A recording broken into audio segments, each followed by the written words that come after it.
Your phone buzzes with a text from your boss that just says, "Can we talk tomorrow?" And within seconds, your chest tightens, your mind starts racing, and you're already rehearsing an apology for something you're not even sure you did. Nothing has actually happened yet. No bad news, no confirmed disaster, just 4 words on a screen, and your body has already decided you're in danger. This isn't a personal flaw, and it isn't something wrong with you specifically. It's your brain doing exactly what it evolved to do, and in this video, we're going to break down precisely why it creates fear before anything has actually gone wrong, what's happening biologically when it does, and how to work with this system, instead of being ruled by it. Let's get into it. Fear was never designed to wait for proof. To understand why your brain jumps to fear so quickly, you have to understand what fear was actually built for, and it wasn't built for accuracy. It was built for speed. Imagine an early human hearing a rustle in the grass. There are 2 possible responses. Assume it's the wind and keep walking, or assume it's a predator and react immediately. If it's the wind and you react anyway, you've lost a few seconds and felt a jolt of adrenaline for nothing. If it's a predator and you don't react, you're dead. Evolutionarily, this is a wildly lopsided bet. Being wrong about safety costs you almost nothing. Being wrong about danger can cost you everything. This tendency has a name in psychology and behavioral biology, the smoke detector principle. A smoke detector that goes off every time you make toast is annoying, but it's still better, from a survival standpoint, than one that stays silent during an actual fire. Your fear response operates the same way.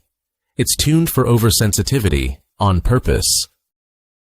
The problem is, that ancient tuning hasn't updated for modern life, where the threats are usually a text from your boss, an ambiguous tone in an email, or an unfamiliar noise in your apartment, rather than an actual predator in the grass. The brain region running the show. Let's get specific about what's actually happening in your brain in these moments.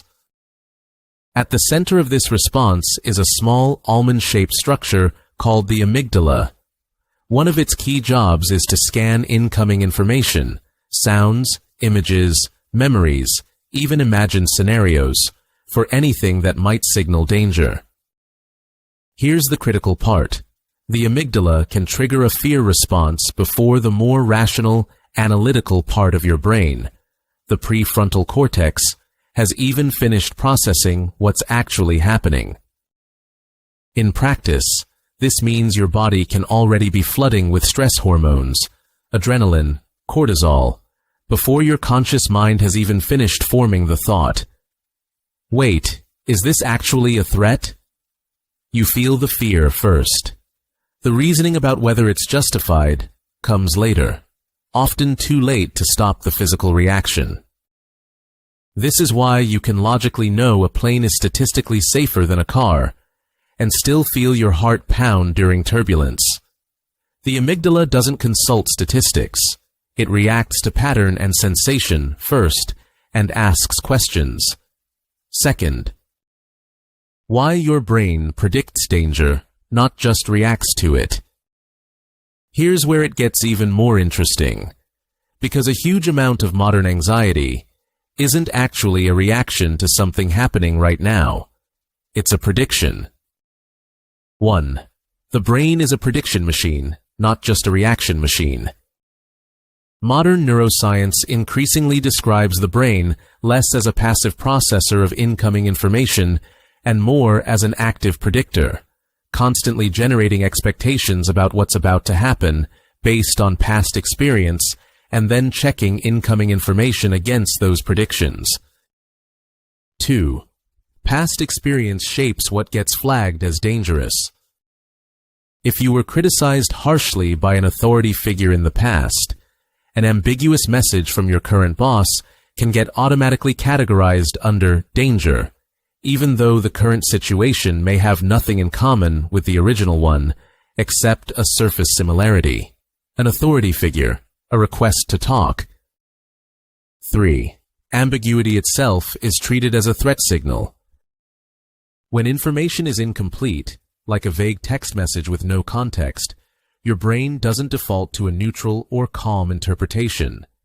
It tends to fill the gap with the worst-case scenario because, evolutionarily, assuming the worst in an unclear situation was safer than assuming the best. This is sometimes described as a negativity bias in how ambiguous information gets interpreted. 4. Imagination and memory use overlapping brain circuitry. Neuroscience research has found that imagining a future event and recalling a past one activate significantly overlapping brain regions. This is part of why vividly imagining something going wrong can trigger a real physiological stress response. Your body doesn't fully distinguish between a vividly imagined threat and a remembered one, which is exactly why rehearsing a worst-case scenario in your head can make your heart race just as much as if it were actually happening. Why this system misfires so often in modern life. Given everything we've covered, it makes sense why this system was built the way it was, but it also explains why it misfires so constantly today. The volume of ambiguous signals has exploded. Modern threats are rarely resolved quickly. There's rarely a physical outlet. How to work with this system rather than against it. Here's the practical part. 1. Name what's happening in the moment. When you notice the physical signs of fear kicking in, racing heart, tight chest, racing thoughts, simply naming it internally. This is my amygdala reacting, not necessarily a real threat, creates a small but real gap between the automatic reaction and your next move. 2. Give your rational brain time to catch up. Since the fear response fires faster than your analytical thinking can process the actual situation, build in a deliberate pause before reacting to anything ambiguous, an unclear message, an alarming thought.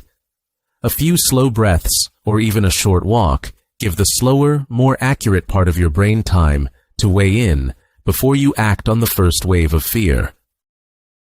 3. Actively generate alternative explanations. Since your brain defaults to the worst-case interpretation of ambiguous information, deliberately generate at least 2 or 3 more neutral explanations for the situation. Your boss's vague message could mean bad news, or it could just as easily mean a scheduling question, positive feedback, or nothing significant at all. Forcing yourself to generate alternatives counteracts the automatic pull toward catastrophe. 4.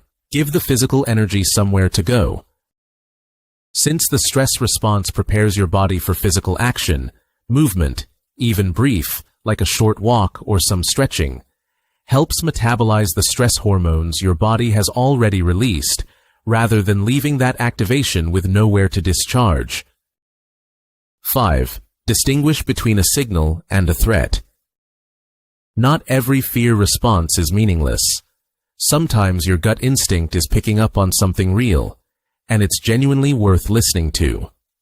The goal isn't to dismiss fear entirely, it's to treat it as one input to check against evidence, rather than as automatic proof that something is actually wrong. Your brain isn't malfunctioning when it creates fear before anything's actually gone wrong. It's running a very old, very effective survival program, one built for a world with real predators in the grass, not vague text messages and unread emails. Understanding that doesn't make the fear disappear instantly, but it does change your relationship to it, from "something is wrong with me for feeling this," to "this is an ancient system doing its job a little too eagerly in a world it wasn't built for." You don't have to trust every alarm your brain sets off. You just have to know how to check it. If this helped you understand your own mind a little better, share it with someone who might need it, and I'll see you in the next one.